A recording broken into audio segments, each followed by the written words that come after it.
Hello guys, welcome sa aking YouTube channel, and for today's video, ang pag-usapan po natin ay kung paano nga ba makaka-refill sa taxi driver app. Ito po yung app ng mga Maxim rider para makabiyahe.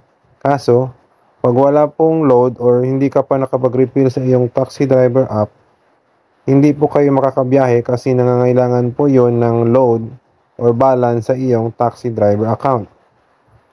At para magsimula, sundin nyo lang yung gagawin ko. Una, punta tayo sa menu. Tapos, pindutin yung money. Tapos, pindutin ang refill your amount. Refill your account. Tapos, pindutin ito. Anong amount? Magkano nga ba yung gusto mong i-load or i-refill? Tapos, sabihin natin 20. Tapos, pindutin ang refill.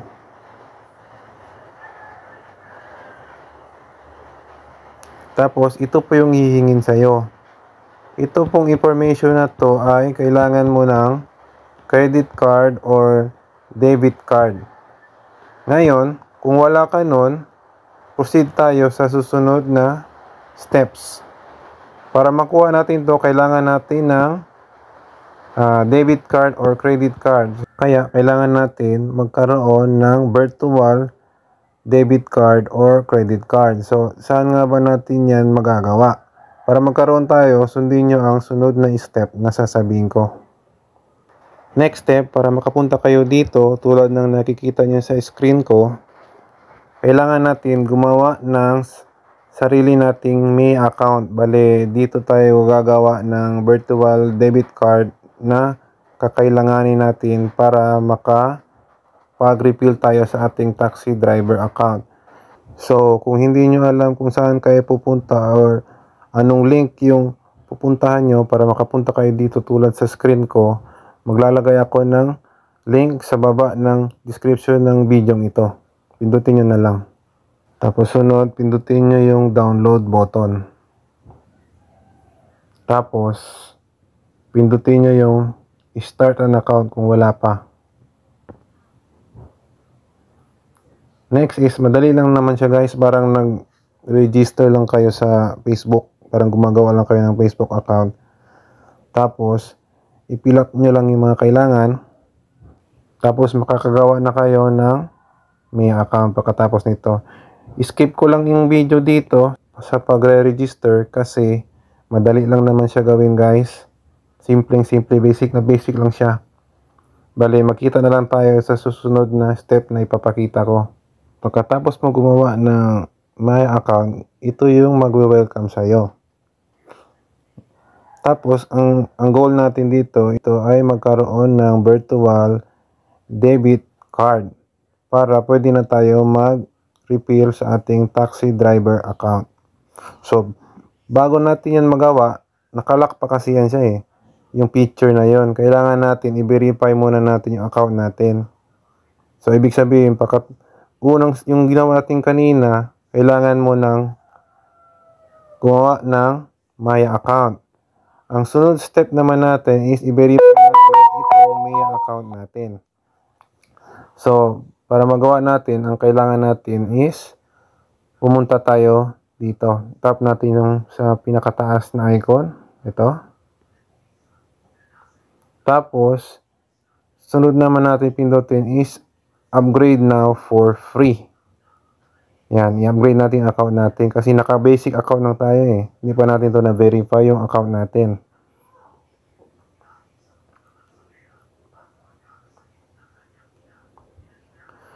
Tapos, guys, itong isa rin sa pinaka-importante.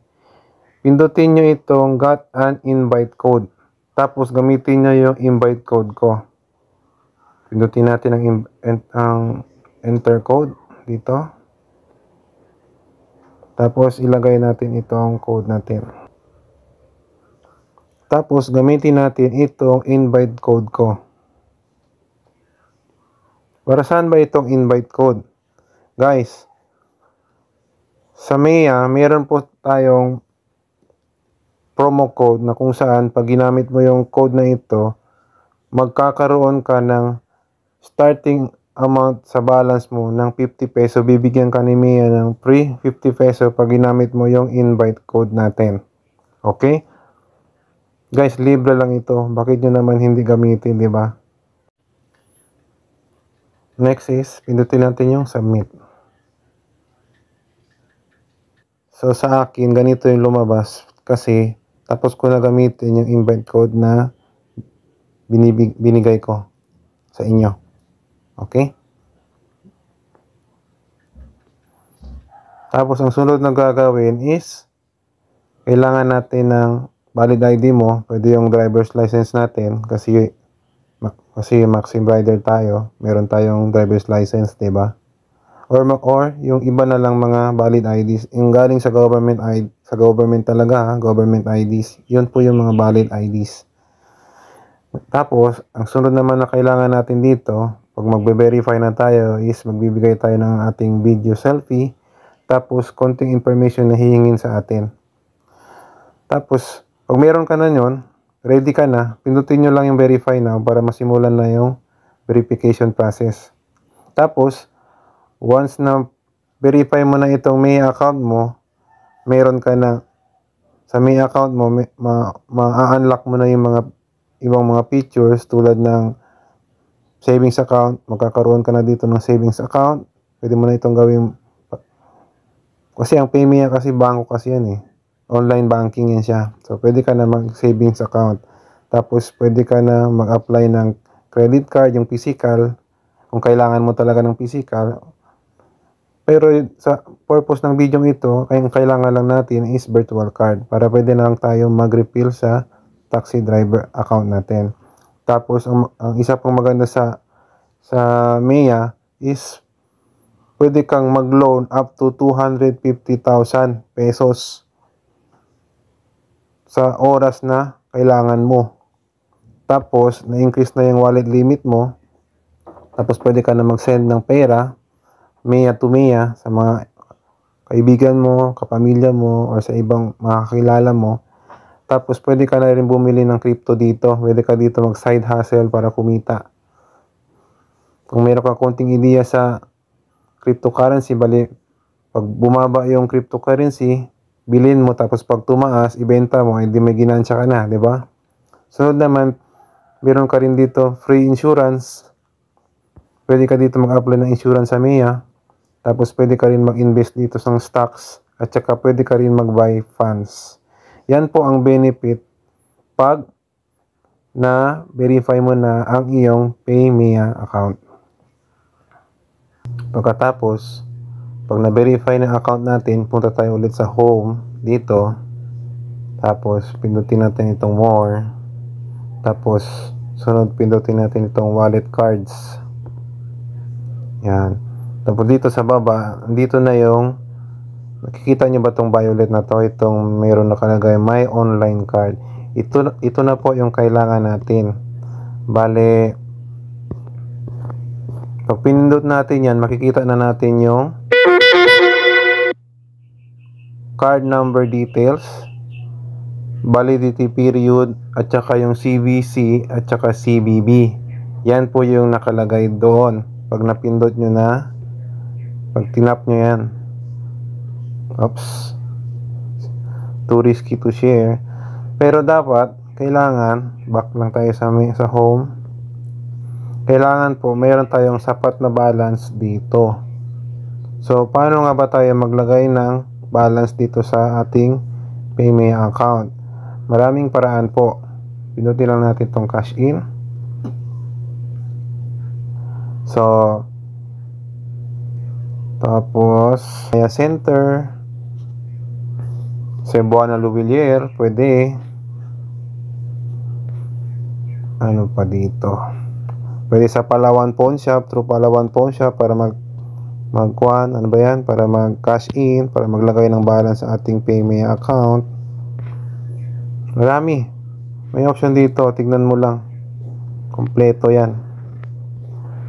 Tapos, pag once na may balance na yung account natin, Balik lang tayo dito. Ilagay lang natin yung card number na binigay sa atin. Validity period, CBC, tapos pay. Once mapindot mo na yung pay, meron ka na ditong dagdag card sa baba ng bank card.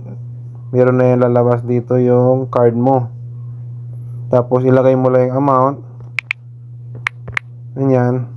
Or 100 or 300 or ikaw na bahala kung magkano. Tapos pindutin mo lang yung refill. Pag pindot mo na ng refill, hintayin mo na lang at darating na yung load mga ilang minuto. So ganyan lang po mag-refill sa ating taxi driver app gamit ang PayMe. Sana ay meron kang natutunan sa video ito. Pag meron ka pang mga tanong, i-comment mo sa baba at pag-usapan natin. Tapos i-like nyo na rin itong video para mas marami pa ang makakanood nito at ma-inform. Tapos mag-subscribe ka na rin para maging updated ka sa mga susunod ko pang mga tips and tricks tungkol sa taxi driver app. Yun lang po. Salamat sa panonood.